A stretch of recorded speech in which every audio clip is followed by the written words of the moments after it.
Ex-fiancé wants to meet up after leaving me at the altar 4 years ago. Basically 4 years ago, I F29 was supposed to be getting married to my fiancé at the time, Jay. Everything was going perfect. I was in my dress, had my makeup on, and taking pictures with my bridesmaids. I was pretty much ready to walk down the aisle when Jay's best man pulled me aside and said Jay was gone. He had gotten into a car and left, and no one was able to get a hold of him. I came home to our apartment and all his stuff was gone. He's been pretty much a ghost ever since he left me, and I had to force myself to move on. I ended up going on our honeymoon with my best friends, which was the best decision ever, and then put myself in therapy to heal the horrible trust issues I now have. I haven't heard from him once until today. I guess he got back in contact with an old mutual friend who gave him my number. Jay texted me and said wants to meet up and apologize. He says he has a lot to explain to me about what happened that day. I'm torn. I swore Jay was a dead memory, but my curiosity and desire to get closure with him is pestering me. My current boyfriend supports me whatever I decide, and I feel out of respect to him and how wonderful he's been, I should ghost Jay. I'm very confused. I never expected to hear from Jay again. I have no idea what to do. Please help. Update. First off, I just want to thank everyone for the advice. I honestly wrote the post to just vent my frustration and confusion and possibly get advice. I honestly forgot about the post for a few days until my sister and I were talking, and she mentioned she saw a post from some girl getting left at the altar and ex showing up again years later. I told her it was mine, and she has been pushing me to do an update post. I figure it might be the sexually assaulted Utic to write everything down as final closing of the J chapter. This all happened 2 weeks ago. Against most of the advice, I did meet up with Jay. As a lot of you said, it did not add any value to my life. Also, it was part of a 12-step program, and he was making amends.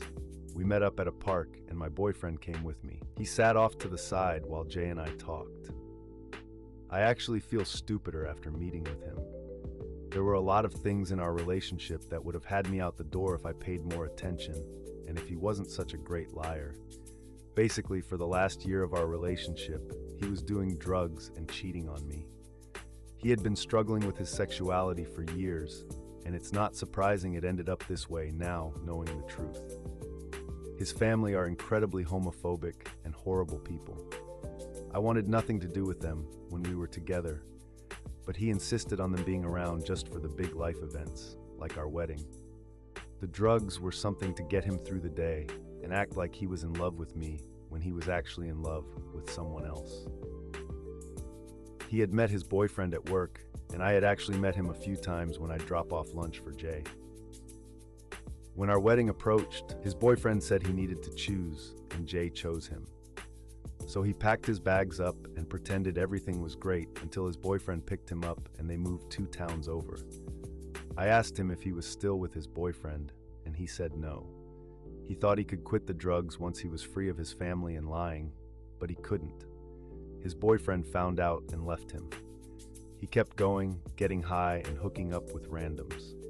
One of his regular hookups ended up overdosing while they were asleep in the same bed and died, and he realized he had to get sober. He apologized for not just being honest with me and leading me on like he did.